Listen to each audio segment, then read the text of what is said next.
All right, so now I'm going to talk about quasi-linear second-order equations and characteristics in the context of that.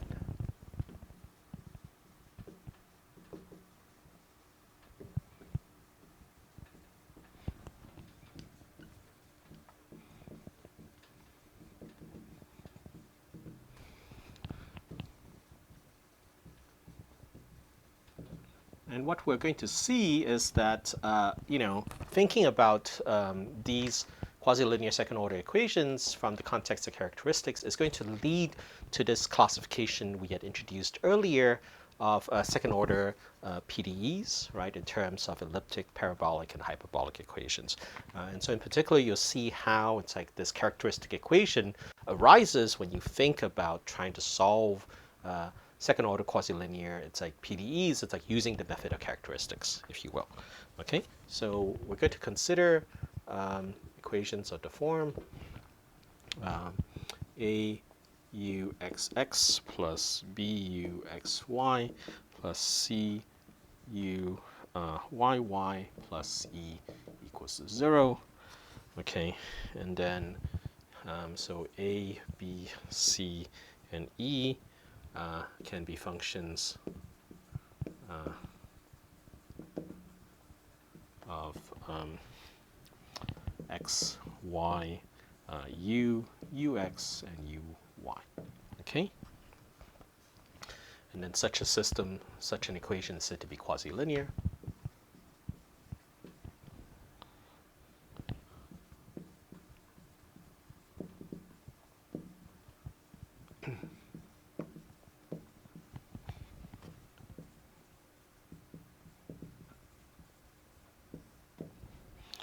Okay? So what we're going to do again is that we're going to try to find a curve in the plane, okay, along which the solution is constant, okay? So, in order to sort of relax the assumption that this curve is a graph, we're going to write this curve x and y, it's like parametrically. So, so consider a curve. C in the xy plane, sort of, and describe parametrically.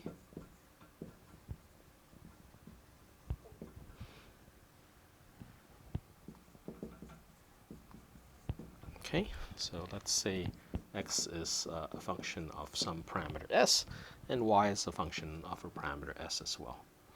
Okay.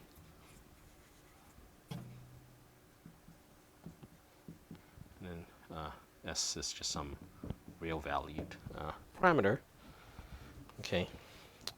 So we let p equals to ux and q equals to uy. And then, so we regard x, y, p, q, and u indirectly as functions of s. Okay, and then we want that, again, it's like all these things are constant. Well, not all these things, but you want u to be constant along it's like along s. Okay, so so let's do some calculations, right? First, we have dp ds is equal to partial of p respect to x, dx ds plus partial of p respect to y, right? Dy ds, so that's equal to uxx x prime plus uxy y prime, and then dq ds is equal to the partial of q with respect to x, dx ds plus partial of q with respect to y, dy ds. So that's equal to u xy x prime plus u y y prime. Then from this you can solve for uxx.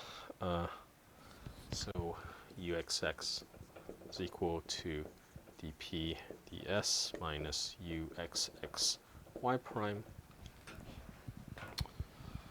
Okay, sorry, uxy y prime divided by x prime. Okay, so that's dp ds. X prime is dx ds. You divide it by that to give you ds dx, right? Okay, minus uxy dy ds ds dx. Okay, and then this part, these two combine, it's like to give you dy dx, right? So, and then this combines to give you dp dx. So this is dp dx minus uxy dy dx. Okay, and then you can do something similar for uyy. Okay, so let's see. Let me just write this as auxx plus buxy plus cuyy plus e equals to 0.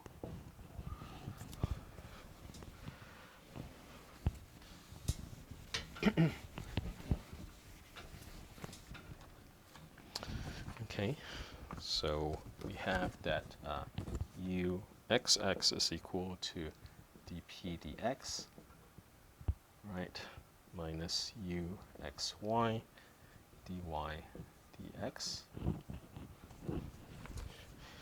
You can do something for uyy. Uyy is equal to, so you use this side of the equation, right? So that's dq ds minus uxy x prime divided by y prime. Okay, so this is dq ds. Y prime is dy ds, so this is ds dy minus uxy dx ds ds dy, right? And as before, it's like you can combine these things to give you dq dy minus uxy dx dy. Okay. All right. So with these things, we can substitute it into this equation. Okay. So we know that a uxx is this thing, a dp dx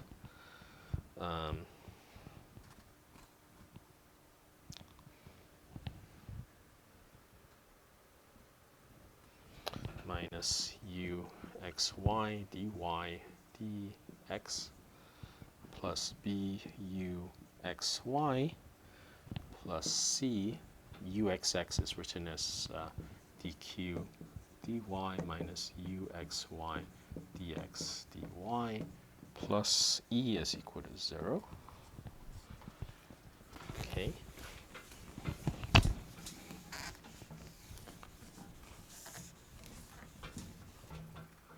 Okay.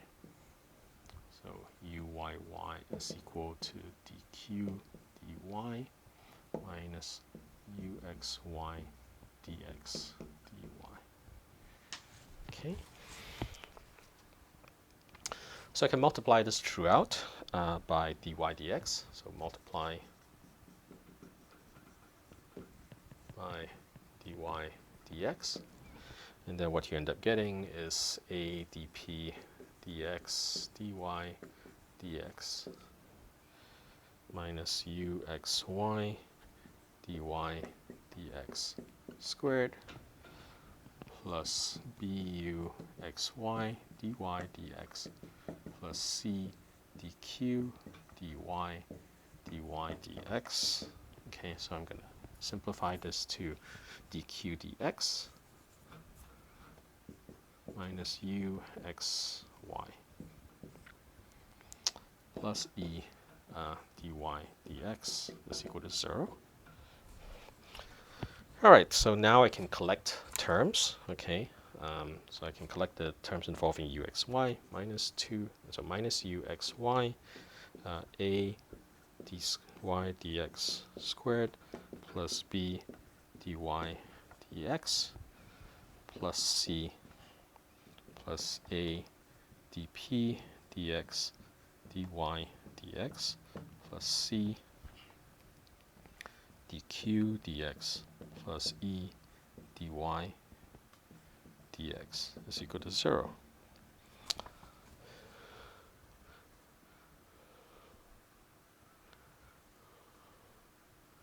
Okay, so what we want to do is we want to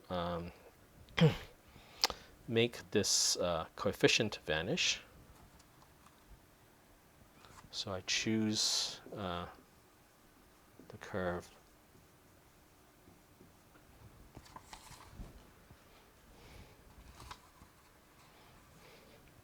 such that the coefficient to the uxy term vanishes.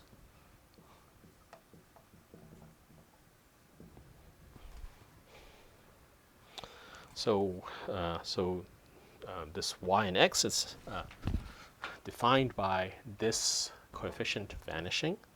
So the curve is defined by the condition that a dy dx squared plus b dy dx plus c is equal to 0. And this is the characteristic curve.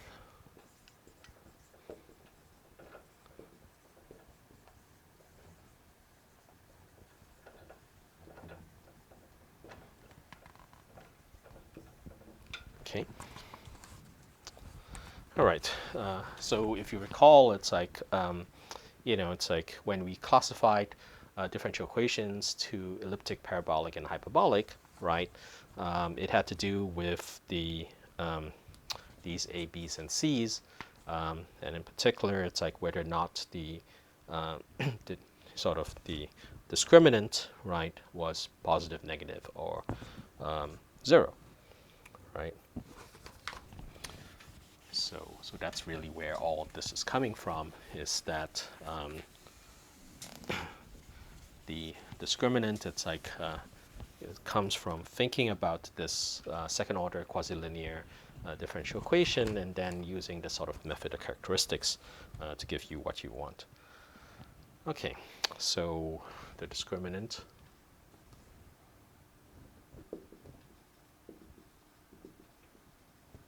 right of this equation, right, delta is equal to just b squared minus 4ac.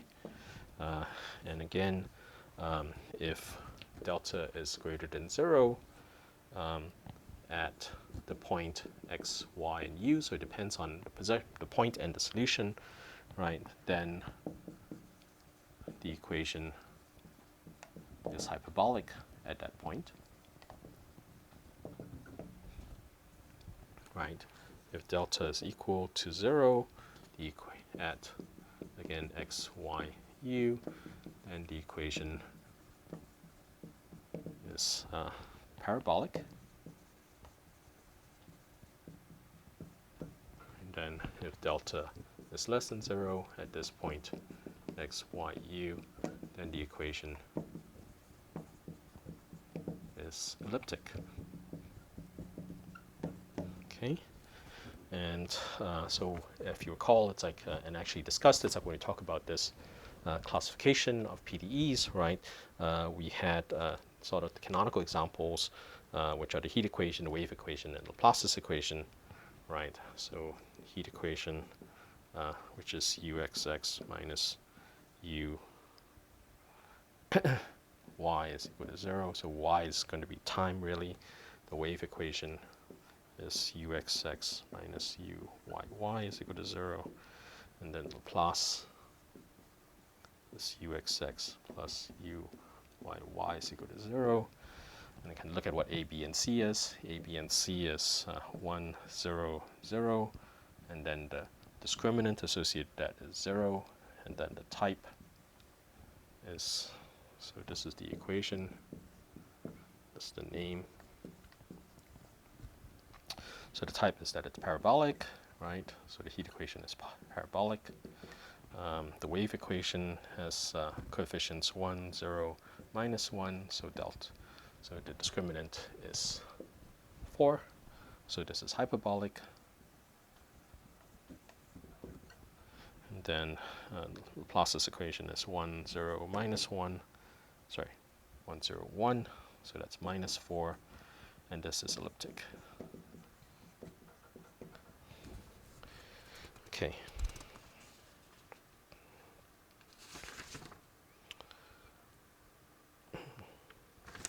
So, all right, so again, that's sort of the basic idea. It's like in how actually the classification, which we had talked about earlier, comes about, again, by looking at things from the point of view of the method of characteristics. So, so let me try to illustrate it's like how you go from there and for a specific example.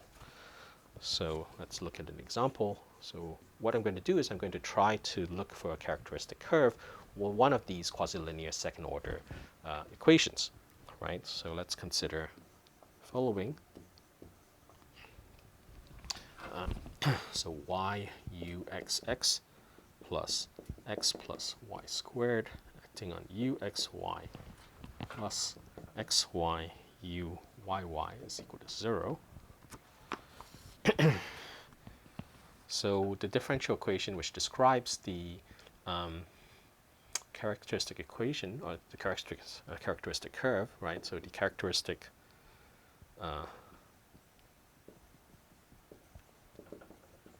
curves satisfy the following,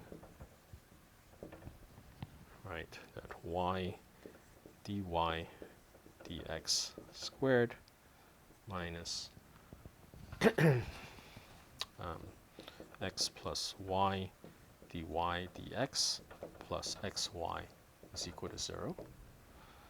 All right, so the discriminant delta is equal to b squared minus 4ac, right? B squared minus 4ac, which is equal to x plus, right, x plus y squared minus 4 times x y squared.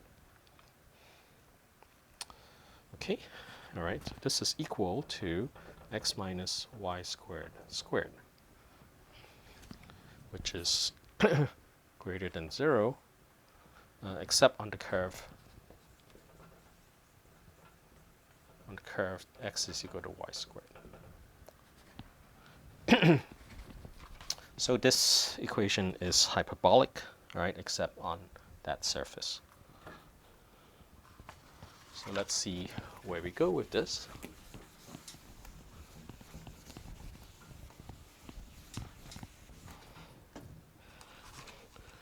So you get dy dx. So the way to sort of think about this is you just have a quadratic equation in this, it's like dy dx term, which you can solve for. And then from that, you can get essentially a differential equation, which the characteristic curve satisfies. Okay, so you know that dy dx is equal to b plus minus square root of the discriminant divided by 2a, right? So this is equal to x plus y squared plus minus the absolute value of x minus y squared divided by 2y. Okay. All right, so that's a differential equation for x in terms of y. So let's look at the two special cases, right, where depending on whether, so the absolute value sign, it's like depends on sort of, whether you're sort of positive and negative, right? So let's look at the two cases. So let's suppose that x is greater than y squared. So that term inside the parentheses or inside the absolute value sign is positive, right? So if that's the case, then your dy dx is equal to x plus y squared plus minus x minus y squared divided by 2y. Okay, and let's just say we take the positive one. So let's consider the positive root. Okay, so I get dy dx is equal to x plus y squared plus x minus y squared over 2y. So that's 2x divided by 2y. Right, that's just x over y. Right, so this is a solution of a hyperbolas, right? So whose solution is a family of hyperbolas. Right, y squared minus x squared is equal to alpha. And then I can also consider the other case, it's like which is the negative one, right? So I consider the sort of minus part of the quadratic equation. So I get dy dx is equal to x plus y squared minus x plus y squared over 2y. Right, so that gives me, the x's cancel out, I get 2y squared over 2y, that gives me y. Right, so so that's just a exponential equation, or a solution with exponential growth. Right, so this family, the solutions are a family of exponential curves.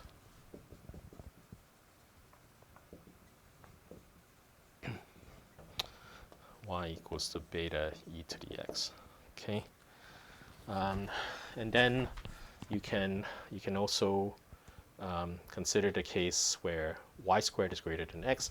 And if you recall, all that really does is to put a minus sign inside that thing, but it doesn't really matter because you're still doing the plus and minus. So you just have a flip of these two families, right? So you don't get anything else. It's like in the other case, right? You still get these two families of curves. All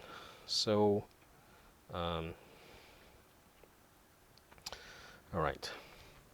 And then, okay, so that's, yeah, so that's for the case where x is not equal to y squared. And then when x is equal to y squared, right, then the discriminant is 0, which means that the equation is parabolic, right? The equation is parabolic. And then again, you can see what that is. So dy dx is equal to x plus y squared over 2y. But you know that x is equal to y squared. So this is equal to 2y squared over 2y. Let's go to y. So you still get this exponential family, right? So again, we get the exponential family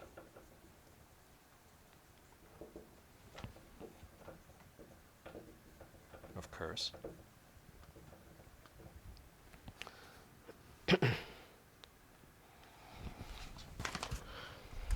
All right.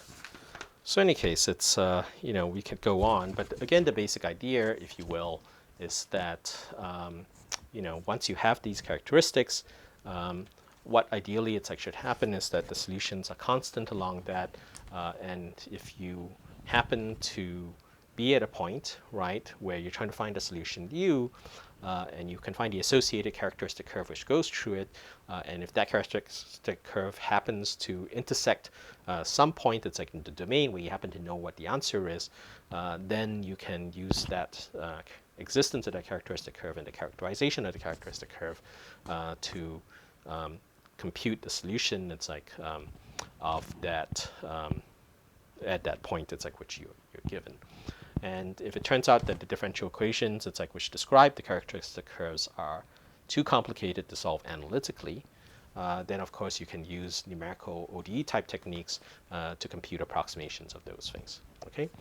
So anyway, so that's basically what I wanted to say for this course. And of course, we've only just begun to scratch the surface for what's happening. It's like with the discretization of sort of numerical discretization of solutions of partial differential equations,